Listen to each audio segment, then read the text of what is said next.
Good morning, guys, ladies and gentlemen, boys and girls. Richie Rich here. Today in this video, don't know why I'm doing this that way, but I figured I would, just for the first time.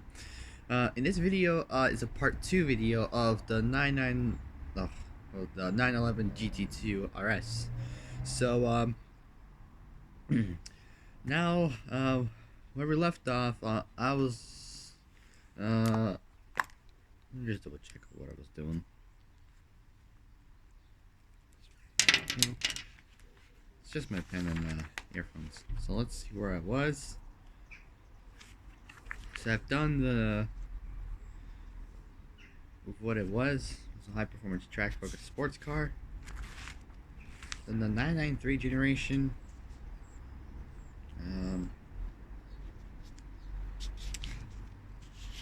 Sorry, it's just pages are stuck together. Then the 993, 996,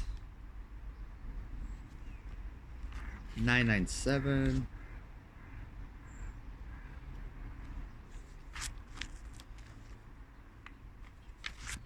And yeah, we're on to 991. Now, outside is a little bit dark outside, but it's alright. I mean, at least there's some daylight. Well, not much, but oh well. So, so this one is like one of my favorite 911s of all time. I mean, my favorite is also a GT3, but this is also my second favorite 911. I mean, I like all of them, but I also like the modern ones. So, I mean, I like the GT2 RS. I mean, that one was a great looking ride. Pretty good. All right, so let's talk about the 991 generation. So, let's get started. So we're off for like a week anyway. So next week we're going back to college. So it'll be great. So 991 generation. The 991 GT2 RS was initially unveiled at the Xbox 2017 E3 briefing, along with the announcement of the Forza Motorsport 7 video game, where it was revealed as the cover car as well as being included as a playable car as well. The car was officially launched by Porsche and the 2017 Goodwood Festival of Speed, along with the introduction of the 911 Turbo S exclusive series. The 991 GT2 RS is powered by a 3.8-liter twin-turbocharged flat-six engine that has maximum power output of 515 kilowatts, 700 PS, 691 horsepower. Which makes like the same power as the Lamborghini Aventador, but the Lambo's like much lighter. The Lambo's much lighter, pretty much, because it's got like carbon fiber all around and all that. So yeah. 515 kilowatts, 700 PS, 691 horsepower, at 7,000 RPM and 553 pound-feet of torque, 750 newton meters of torque, making it the most powerful production 911 variant ever built. Unlike the previous GT2 versions, this car is fitted with a 7-speed PDK gearbox to handle the excessive torque produced from the engine, which is PDK was just another name for Porsche double clutch gearbox. So it's just with these paddle shifters on them. Well, twin clutch, dual clutch, anything you would really call it. Single clutch, same thing, just a different name. Alright, Porsche claims that the car will accelerate from 0 to 100 kilometers an hour, 0 to 60 miles an hour in 2.7 seconds, and has a top speed of 340 kilometers an hour, 211 miles an hour.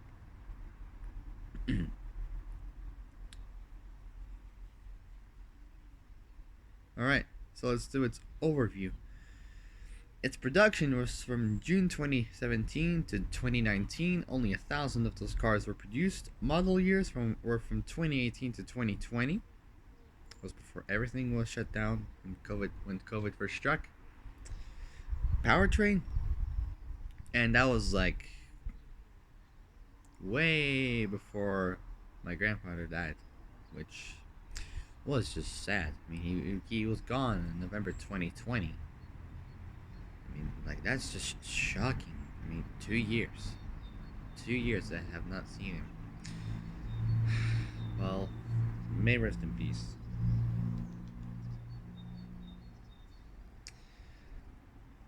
But I will, like, be flying in a few months back home to Latvia. So, you guys gonna miss me while I'm gone? Comment below. I want to hear what your opinions are, and I might visit my grandfather's grave sometime. I don't know. I mean, it's just sad losing a person. I mean, it's awful. But yeah.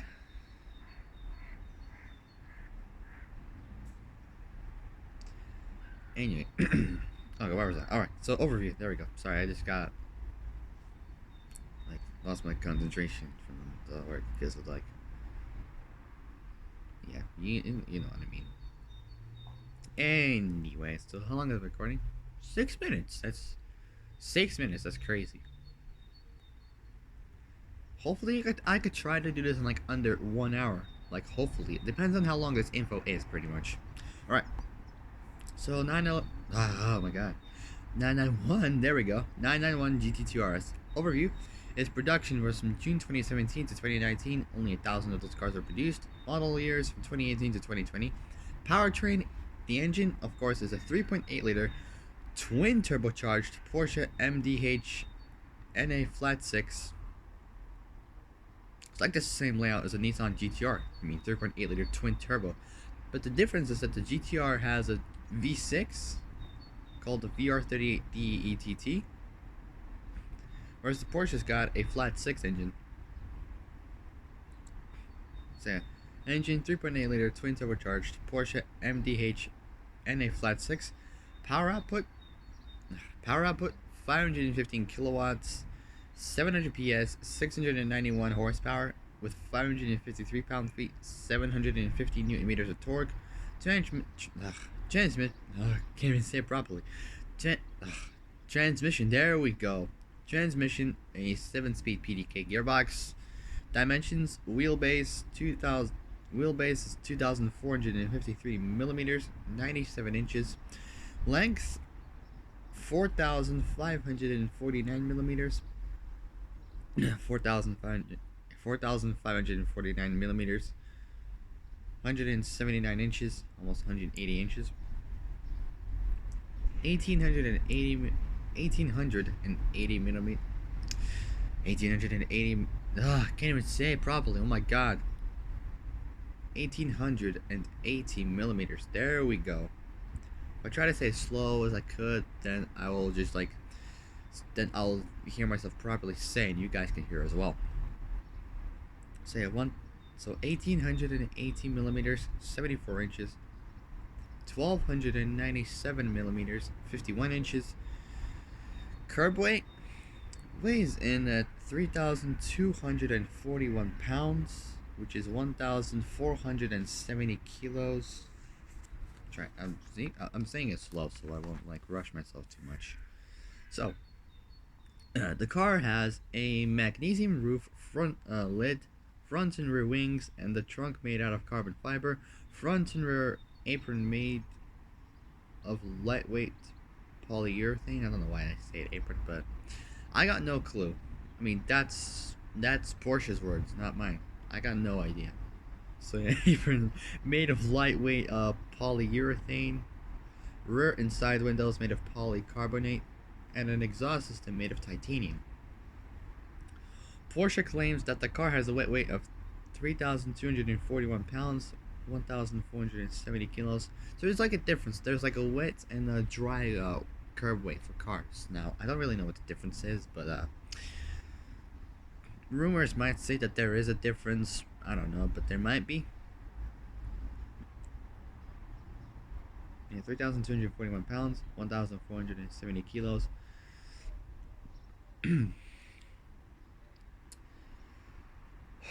All right.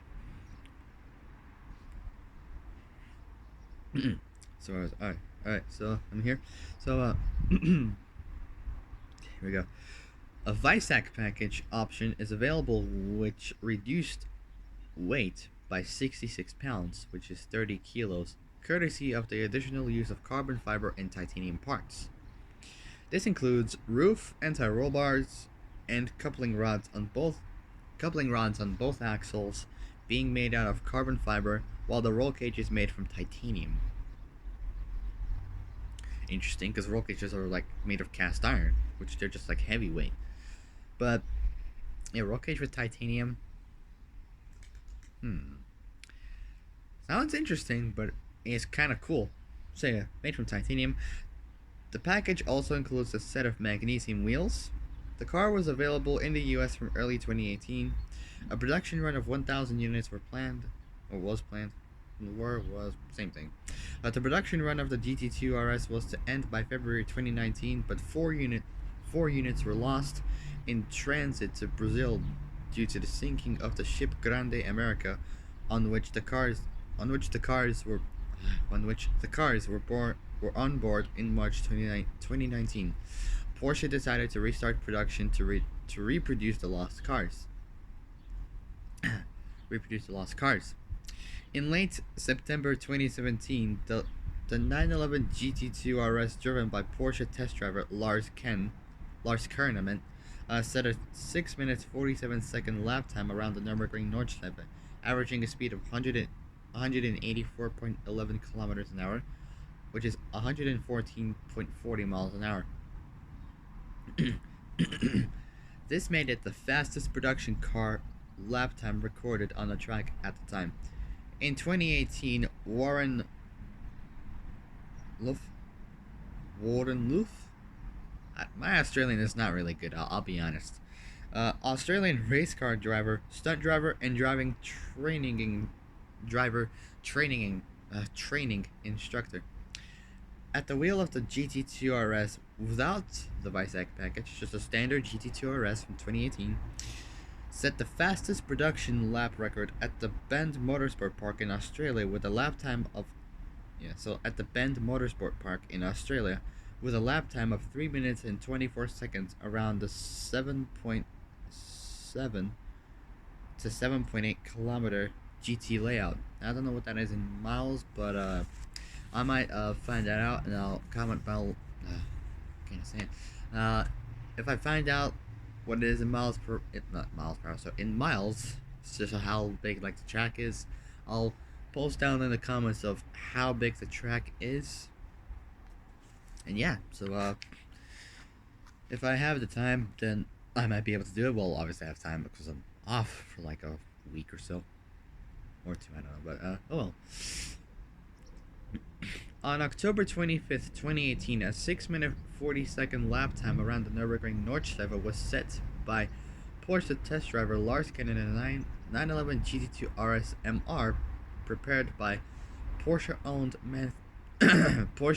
Manthey Racing, surpassing the previous record, a standard Lamborghini Aventador SVJ that dethroned the GT2 RS of its recording during July 2018.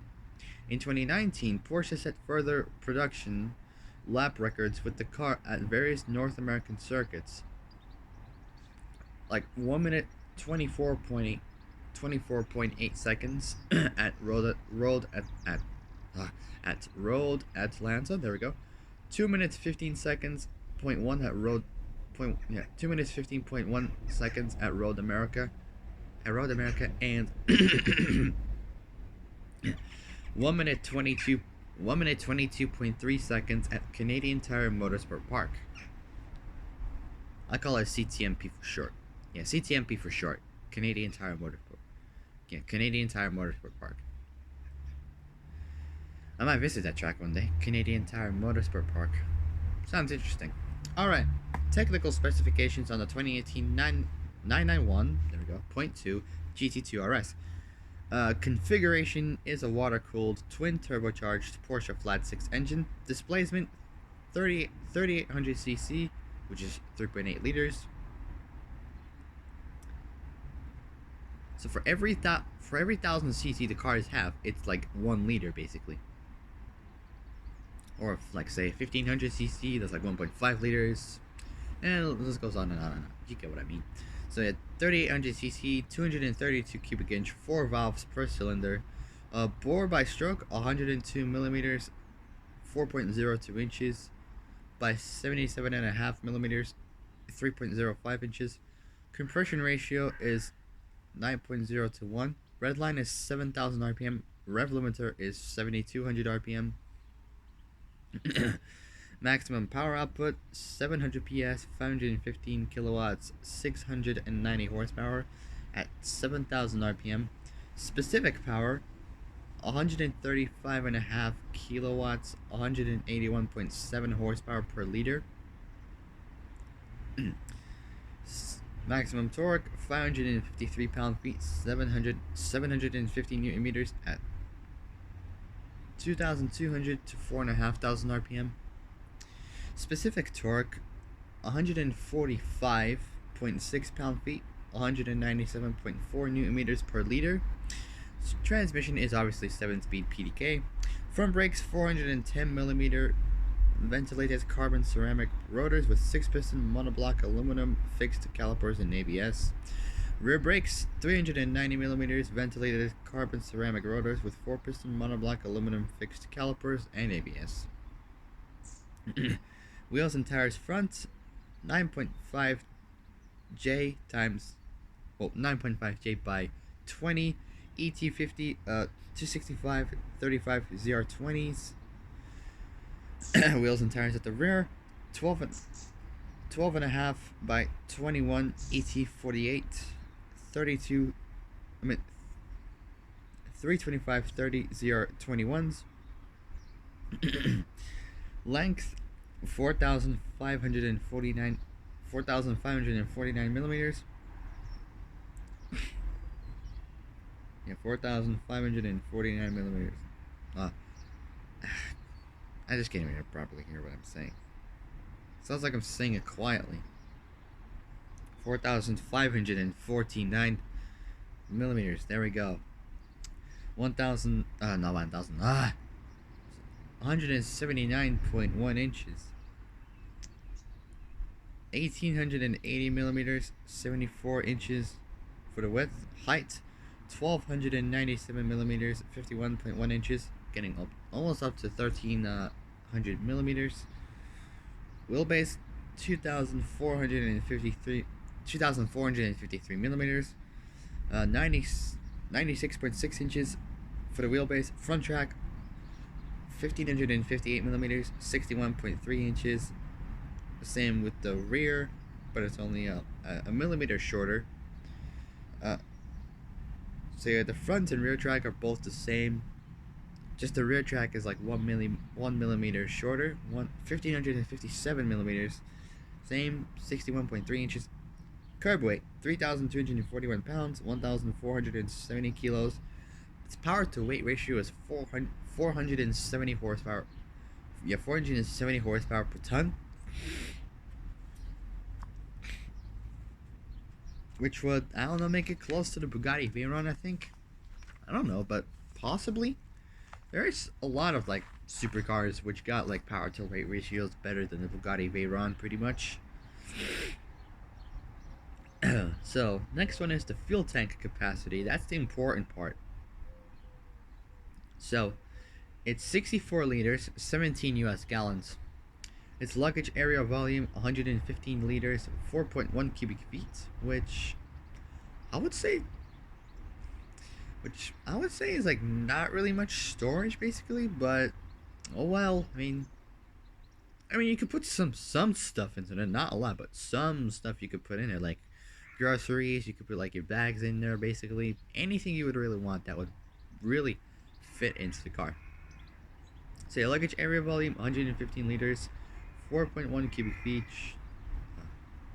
4.1 cubic feet. There we go. Its drag coefficient is 0.35. Top speed 340 kilometers an hour. 211 miles an hour. 0 to 97 kilometers an hour. 0 to 60 miles an hour in 2.7 seconds. 0 to 100 kilometers an hour. 0 to 62 miles an hour in 2.8 seconds. 0 to 160 kilometers an hour. 0 to 100 miles an hour in 5.8 seconds. 0 to 200 kilometers an hour, 0 to 124 miles an hour in 8.3 seconds. Some Honda hatches really like do like 8.3 second, like 8 to 7 seconds 0 to 60 times, which was back in a day when they were first released. They were like fast, pretty much. So in 8.3 seconds, 0 to 300 kilometers an hour, 0 to 186 miles an hour in 22.1 seconds. 80 to 80 to 120 kilometers an hour, 50 to 75 miles an hour in 1.5 seconds. 100 to 200 kilometers an hour, 62 to 124 miles an hour in 5.5 seconds. 5.5 seconds, same thing. A quarter mile time, 402 meters at 10.5 seconds, almost a 10-second car. Its turning radius, 11.1 meters. Next up is the GT2 RS Club Sport. Ow, ow, ow. Oh my god. I gotta stretch because my foot feels numb.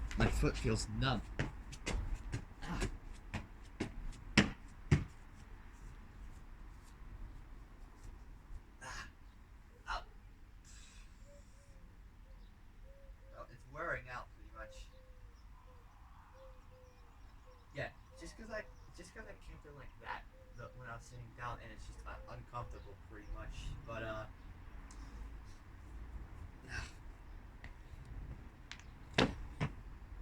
yeah, just I sat like that, and it just makes my leg uncomfortable. But what I'm gonna do is I'm just gonna do a little bit of a warm up, just a little run around, and then afterwards I'm gonna go to the GT2 RS Club Sport. So yeah, just gonna. Oh my god, I feel like pins and needles. I can barely walk. It feels weird. Ow, sorry. This feels weird. When I put my leg down on the floor, it feels weird. It feels like I got pins and needles and I have to walk weirdly. Ow, ow, ow. Oh, God.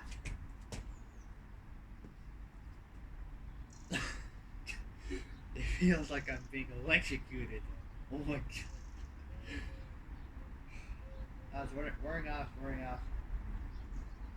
If I just stand still for a little bit, and it's just gonna wear off in like a few seconds.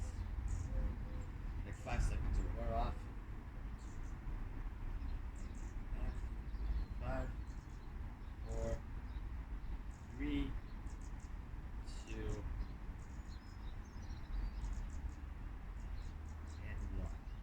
Right, so just gonna do a warm up.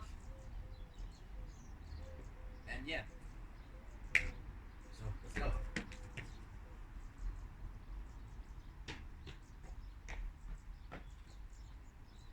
I've done this warm up once before, but I'm gonna like do it again. Whenever I do a video and it gets cold outside, I'm gonna start doing a warm up, just so I can warm myself up.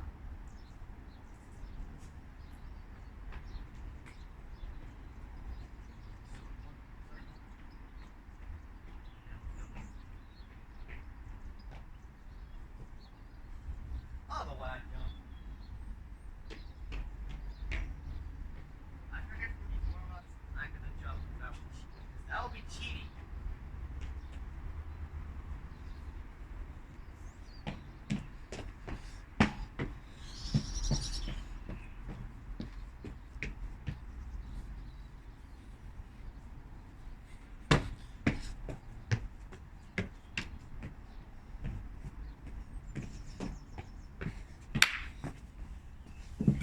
I don't know if you guys can hear me, but if you guys don't, what I said was when I was doing my warm up there is that if I was to jump over these those walls, little ones where I usually just jump, usually parkour stuff, that would be cheating. Like for me, basically, I would challenge myself.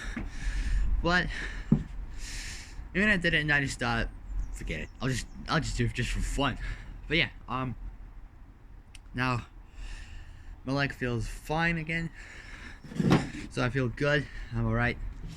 Now let's move on to the GT2 RS Club Sport. So, so here we go. GT2 RS Club Sport. Introduced at the 2018 LA Auto Show, the GT2 RS Club Sport is the track-only variant of the GT2 RS. Of the GT2 RS.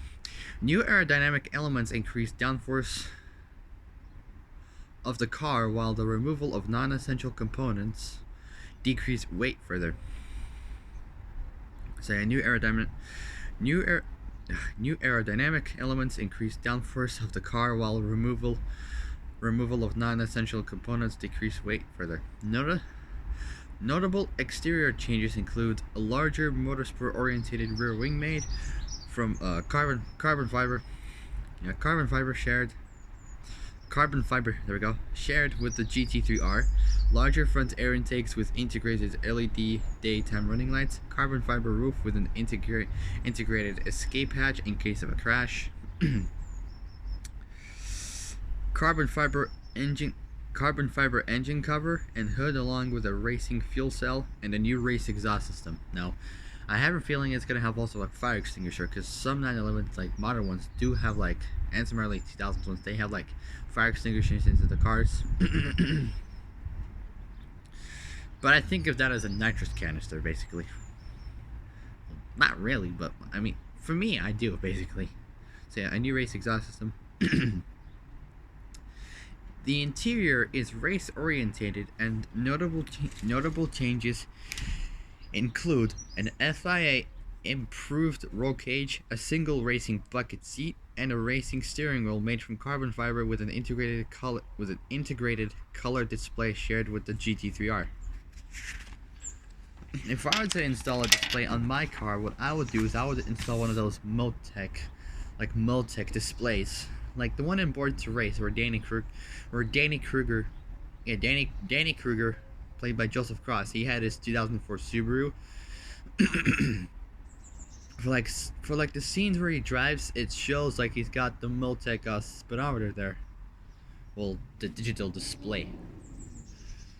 Like race cars would basically use that. It's not like normal speedometers where it just goes like the revs, but it has like those like kind of bar graphs, and it just goes like that. I like that. That one's pretty cool. If I find one that's cheaper for my car, if I get a car sometime, I would install that as my main upgrade. Because it just looks cool, you know. So yeah. So, the car weighs a total of 3,000... Alright, let's move on. So, the car weighs a total of 3,064 pounds, which is 1,391 kilos, 176 pounds, 80 kilos less than the GT2 RS road car. The engine and gearbox remain the same as the GT2 RS, while new safety features include a PSM, Porsche Stability Management System, and an ABS system, both of which are manually controlled by rotary dials present on the center console, which is anti-lock braking system. Almost had anti-lag for a second. Oh my god. So yeah, on the center console, the GT2 RS Club Sport came with 18-inch center lock forged alloy wheels wrapped in Michelin racing slicks and are shared with the GT3R race car. Production of the Club Sport is limited to 200 units. The SRO Motorsports Group announced that a one-mate series featuring the GT2 RS Club Sport will be held in July 2019 at the 24 Hours of Spa weekend. Previously, the Club Sport made its track debut at the Bathurst. Oh, yes, it's an Australia. Bathurst? My Australian is not good, I'll be honest. So, previously, the Club Sport made its track debut at the Bathurst 12-hour event held in January. So yeah, next up is motorsports. Before we do that though, I'm gonna check how much info we have left. Oh, not that much actually. So we got it from, I'll show you here.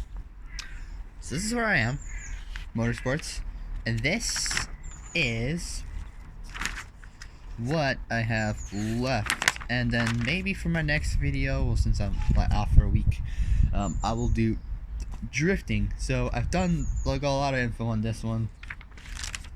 Depends on how long the info is, pretty much. And so yeah.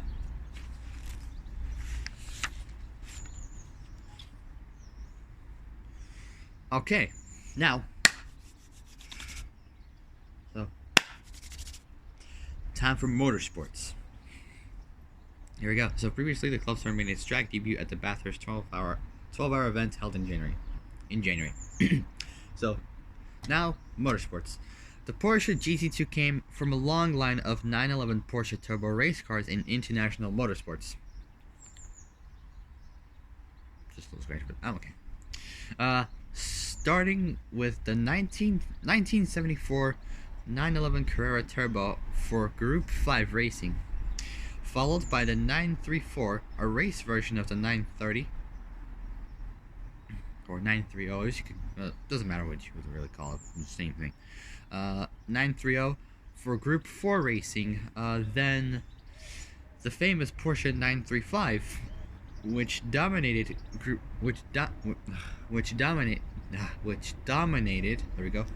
5 racing. so Group 5 in the IMSA, International Motorsports Association racing, through 1984.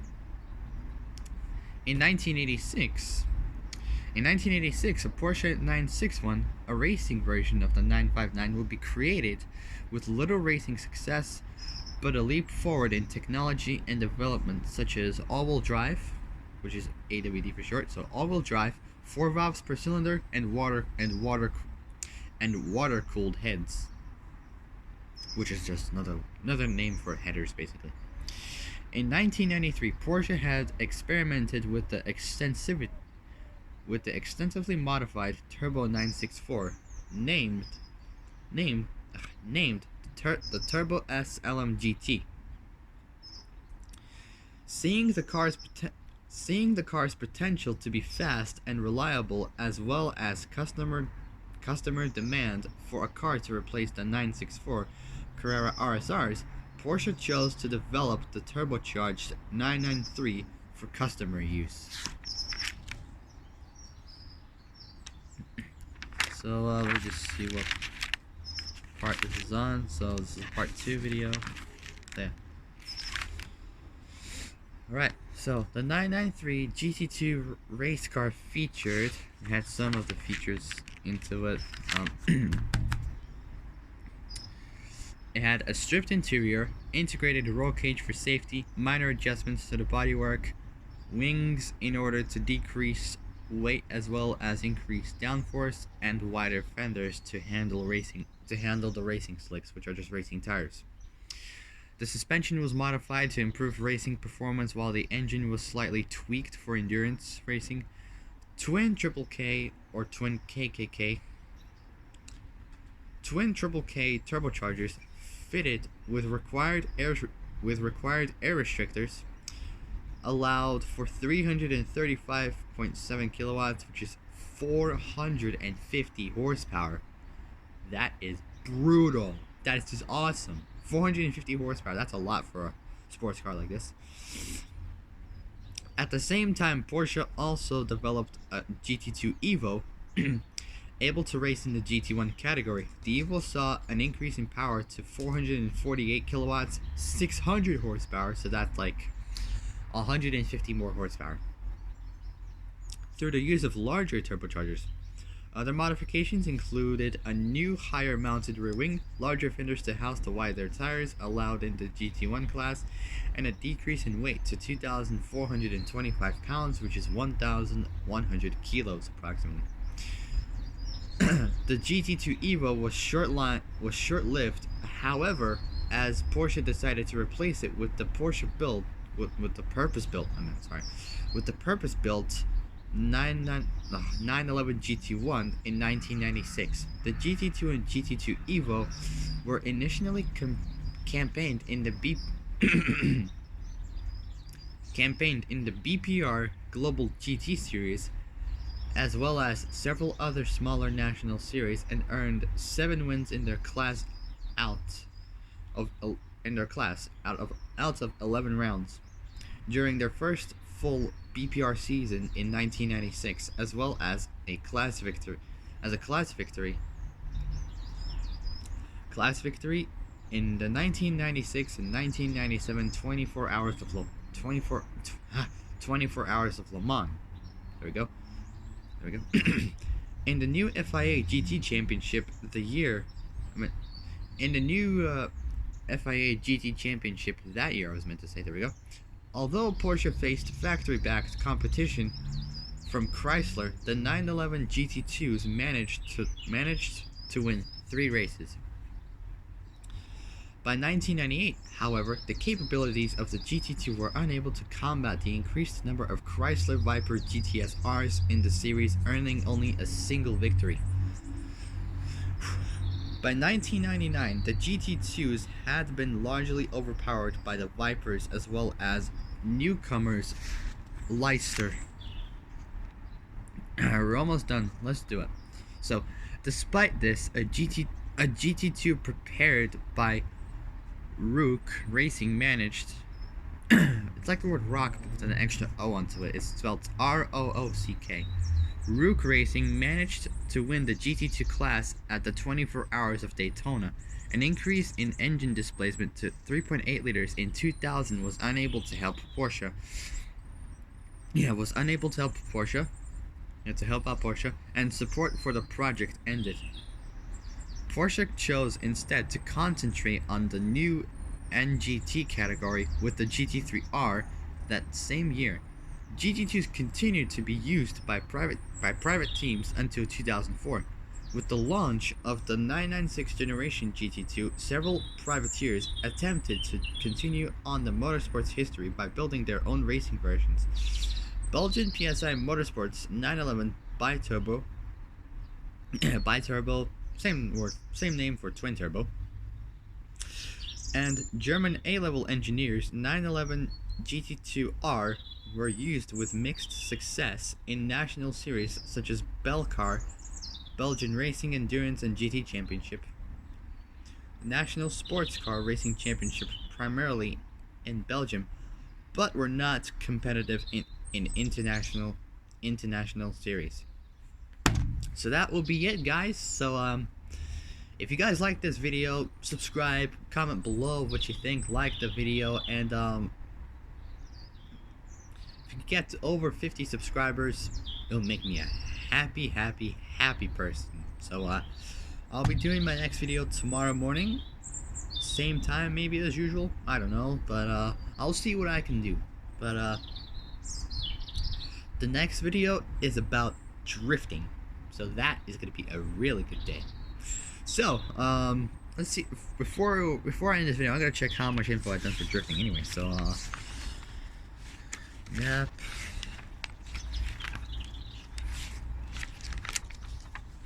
so I've done drifting motorsports, history, drift competition, drift cars,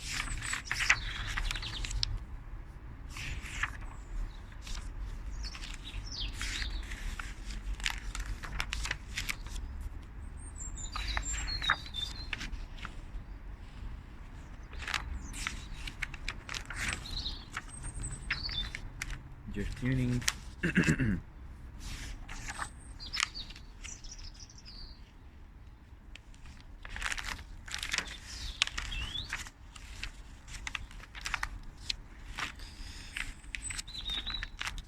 RC drifting in the media,